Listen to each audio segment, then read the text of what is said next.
You have no one to speak to. That is your excuse for not speaking. I have nowhere to write. Like, what is even that? Like, seriously. Just wanna be your girl.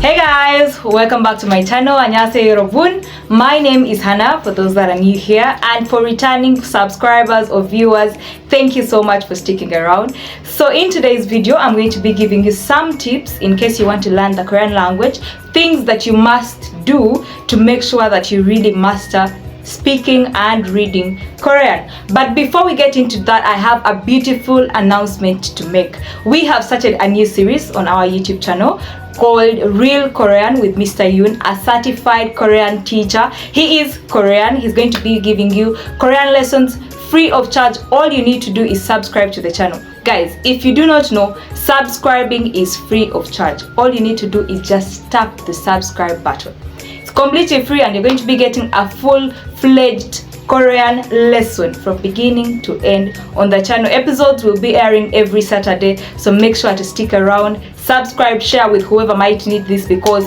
it's going to get juicy. It is still free. I am saying it is very free. All you need to do is subscribe, share, like, follow, comment. Thank you. So let's get into today's video. So without further ado, here are our quick tips. But another kalango banai, allow me to pass this on. I don't know if you've realized, but I am wearing a handbook.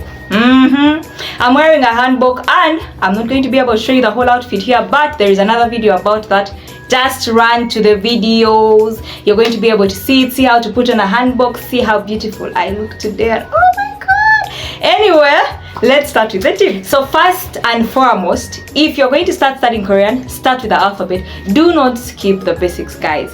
You need to do everything step by step. Like they say, one by one makes a bando. Start with the alphabet. Learn Hangul, learn how to read Korean. So as you study the alphabet, as you study the vocabulary, tip number 2 is avoid romanization. Avoid using English or simplified ways to read Korean. So you find a word, say the word is Hannah, which literally means one. Yes, my name means one.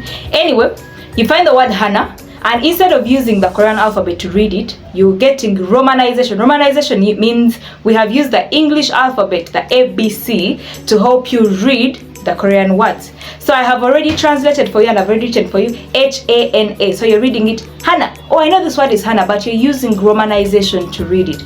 That is not going to do you any good. It is going to make your progress like lag behind. You're going to be stagnant. You think you know everything, but then when you're faced with a real situation, real Korean that you need to read, you're going to get stuck. You're going to get like blank completely, because you cannot read the Korean vowels because you've been using English, the English alphabet, to read. So avoid romanization.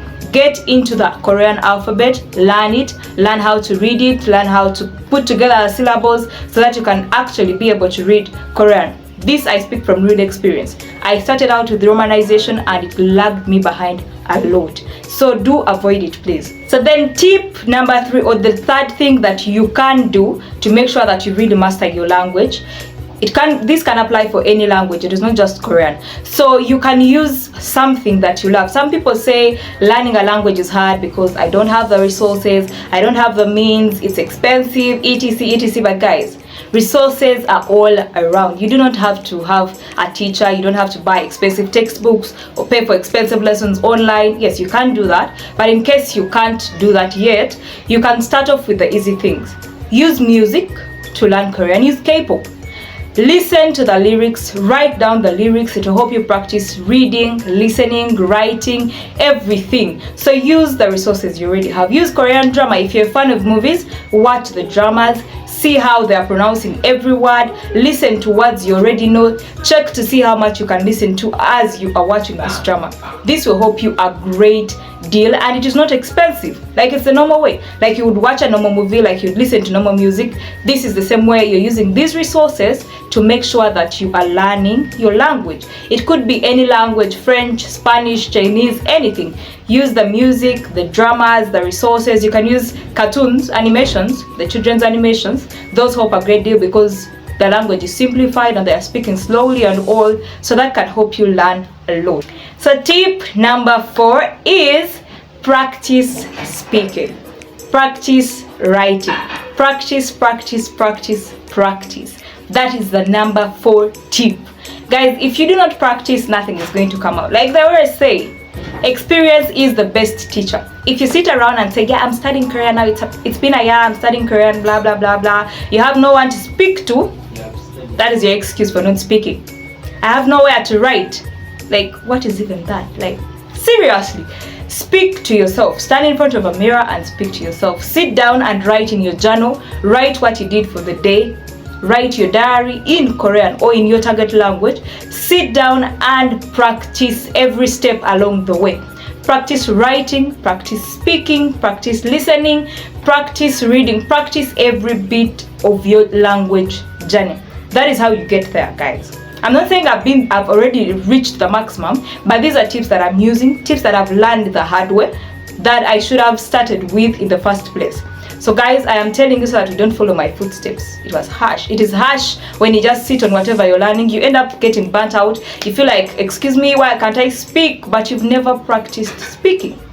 So that is why you cannot speak. So practice every step along the way. So before we get to our very last tip, I want to remind you about the series Real Korean with Mr. Yoon. We have a teacher joining us to teach you Korean. You're going to get it firsthand, and all you need to do is subscribe to the channel, hit the notification bell so that you don't miss out on any episodes. These lessons are going to be available for you as long as you have subscribed and you've hit the notification bell. Don't forget to share with your friends. Share this video so that they can get this information, and you'll be able to get the lessons every Saturday. There will be a new video as long as you have subscribed. Now let's get to tip number 5. And then tip number 5 is use AI. Use AI a great deal because it can be really helpful. That is ChatGPT or Siri, whatever you have at your doorstep. So what you can do, because sometimes as you're studying you find some words that you do not know and it is hard to look it up, you know, the traditional way. So just go to your AI, say go to ChatGPT and tell it, ChatGPT, how do I say this in Korean? ChatGPT, what is this word? What does this mean? ChatGPT, can we practice a conversation? And you get whatever you want. Say 안녕하세요 and she will respond, or he will respond 안녕하세요. So use AI because it is there to support you, and you can use it any way you want, rather than maybe sitting on some vocabulary that you found and saying I'll research this later when I get the time. Rush to your AI, ask, I found this vocabulary, what does it mean? And as you get it, don't just look at what that word means. Find synonyms, find words that are similar to that, opposites. Like, get, every time you study a vocabulary, don't just say, okay, moja means heart. That's not enough. Moja means heart. Okay, so which heart? The one that we put on, not akasisila, right? Now you know that moja means heart. So to put on a heart, how do I say that? Like, go an extra mile to learn something more than what you have found in the textbook or in your resource as you study, right?